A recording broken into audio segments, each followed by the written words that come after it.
ಅನುಚಿತ ವರ್ತನೆ, ದೌರ್ಜನ್ಯ, ಮಾನವ ಹಕ್ಕುಗಳ ಉಲ್ಲಂಘನೆ ಸೇರಿದಂತೆ ನಾನಾ ಪ್ರಕರಣಗಳ ಕಾರಣದಿಂದ ಸೇವೆಯಿಂದ ಅಮಾನತುಗೊಂಡಿರುವಂತಹ ಮೂಡಬಿದ್ರೆ ಪೊಲೀಸ್ ಇನ್ಸ್ಪೆಕ್ಟರ್ ಆಗಿರುವಂತಹ ಸಂದೇಶ್ ಪಿಜಿ ಅವರ ಮೇಲೆ ವೇಣೂರು ಠಾಣೆಯಲ್ಲಿ ಅತ್ಯಾಚಾರ ಪ್ರಕರಣ ಕೂಡ ದಾಖಲಾಗಿದೆ. ಈ ಎಲ್ಲಾ ಹಿನ್ನೆಲೆಯಲ್ಲಿ ಅವರನ್ನ ತಕ್ಷಣ ಬಂಧಿಸಿ ಕಾನೂನು ಕ್ರಮ ಕೈಗೊಳ್ಳಬೇಕೆಂದು ಕರ್ನಾಟಕ ರಾಷ್ಟ್ರ ಸಮಿತಿ ಪಕ್ಷ ಆಗ್ರಹಿಸಿದೆ.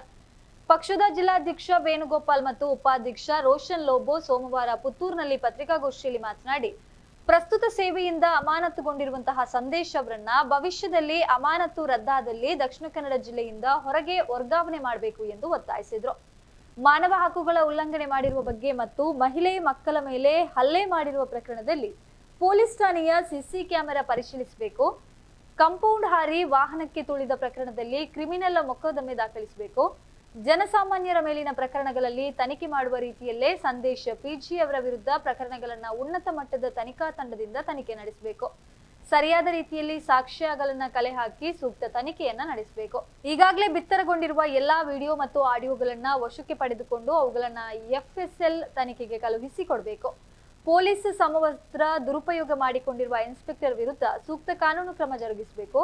ಇನ್ಸ್ಪೆಕ್ಟರ್ ಸಂಪತ್ತಿನ ಮೂಲವನ್ನ ತನಿಖೆಗೆ ಒಳಪಡಿಸಬೇಕು. ಅವರು ತಮ್ಮ ಪ್ರಭಾವ ಬಳಸಿಕೊಂಡು ದೂರುದಾರರಿಗೆ ತೊಂದರೆ ನೀಡುವ ಸಾಧ್ಯತೆ ಇರುವ ಕಾರಣ ಅಮಾನತು ಮುಗಿದ ನಂತರದ ದಿನಗಳಲ್ಲಿ ಬೇರೆ ಜಿಲ್ಲೆಗಳಿಗೆ ವರ್ಗಾವಣೆ ಮಾಡಬೇಕು.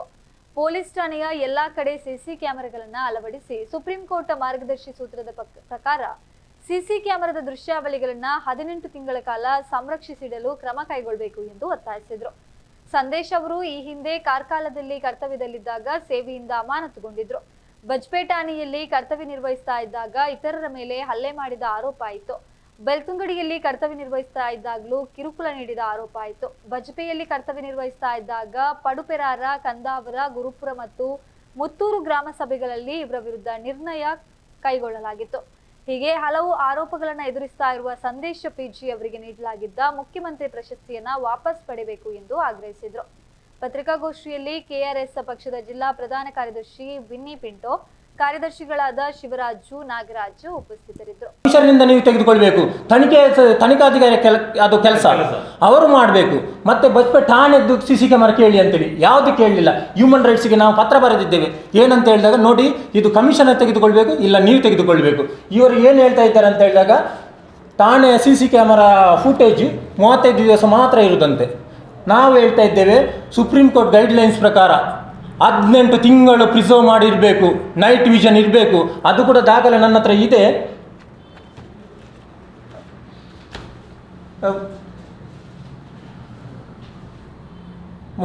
18 ತಿಂಗಳು ಪ್ರಿಸರ್ವ್ ಮಾಡಿರಬೇಕು. ಯಾವುದೇ ಕಾರಣಕ್ಕೆ ಅವರು ರೀಸನ್ ಕೊಡಲಿಕ್ಕಿಲ್ಲ. ಆದ್ರೂ ಇದು ಹ್ಯೂಮನ್ ರೈಟ್ಸ್ ಕಮಿಷನಿಂದಲೂ ನೋಡಿ, ನನಗೆ ಅನಿಸ್ತಾ ಇದೆ ಇದು ಹಣದ ಪ್ರಭಾವನ ಅಲ್ಲ, ರಾಜಕೀಯದ ಪ್ರಭಾವನ. ಒಟ್ಟಾರೆಯಾಗಿ ಅವರನ್ನು ರಕ್ಷಿಸುವಂಥ ಕೆಲಸ ಆಗ್ತಾ ಇದೆ ಇಷ್ಟೆಲ್ಲ ಆರೋಪಗಳಿದ್ದರು. ಮತ್ತು ಇನ್ನೊಂದು ಏನು ವಿಚಾರ ಅಂತ ಹೇಳಿದಾಗ, ನೋಡಿ ಅವರು ಪಡುಪೆರಾರ ಗ್ರಾಮ ಸಭೆಯಲ್ಲಿ ಬಂದು ಮಾಹಿತಿ ಹಕ್ಕು ಯಾರೆಲ್ಲ ಆಗ್ತಾರೆ, ಮಾಹಿತಿ ಹಕ್ಕು ಕಾರ್ಯಕರ್ತರನ್ನು ಉದ್ದೇಶಿಸಿ ಮಾಹಿತಿ ಹುಳಗಳು ಎಲ್ಲರ ಮುಂದೆ ಗ್ರಾಮ ಸಭೆಯಲ್ಲಿ ಮಾಹಿತಿ ಹುಳಗಳು ಮತ್ತು ಮಾನವ ಹಕ್ಕು ಕಾರ್ಯಕರ್ತರನ್ನು ಅವರು ಬ್ಲ್ಯಾಕ್ ಮೇಲ್ ಮಾಡ್ತಾರೆ ಅಂತೇಳಿ. ಇವತ್ತು ಯಾರು ಬ್ಲ್ಯಾಕ್ ಮೇಲ್ ಮಾಡ್ತಾರೆ? ಅದೇ ಇನ್ಸ್ಪೆಕ್ಟರ್ ಸಂದೇಶ್ ಅವರು ಬ್ಲ್ಯಾಕ್ ಮೇಲ್ ಮಾಡ್ತಾರೆ. ಅವರಿಗೆ ಯಾಕೆ ಈ ಸಾಮಾಜಿಕ ಕಾರ್ಯಕರ್ತರ ಧ್ವನಿ ಅಡಗಿಸಬೇಕು, ಆಗ ಮಾತ್ರ ಅವರ ಕೆಲಸ ಮಾಡಲಿಕ್ಕೆ ಸುಲಭ ಆಗ್ತದೆ. ಇದನ್ನು ವಾಯ್ಸ್ ರೈಸ್ ಮಾಡೋದು ಯಾರು? ಸಾಮಾಜಿಕ ಕಾರ್ಯಕರ್ತರು. ಅದಕ್ಕೋಸ್ಕರ ಅವರು ಗ್ರಾಮ ಸಭೆಯಲ್ಲಿ ಬೆದರಿಸ್ತಾರೆ ಮತ್ತು ಇಂಡೈರೆಕ್ಟಾಗಿ ಹೇಳ್ತಾ ಇದ್ದಾರೆ ಅಧಿಕಾರಿ ಮತ್ತು ಗ್ರಾಮಸ್ಥರಿಗೆ, ಇವರ ಮೇಲೆ ದೂರು ಕೊಡಿ, ನಾನು ಕ್ರಮ ತೆಗೆದುಕೊಳ್ತೇನೆ ಅಂತೇಳಿ. ಇದು ನಾನು ಜಿಲ್ಲಾ ಪಂಚಾಯತಿಗೆ ಸ್ವತಃ ಕೊಟ್ಟು ದಾಖಲೆ ಸಮೇತ CO ವರದಿ ಕೂಡ ಮಾಡಿದ್ದಾರೆ.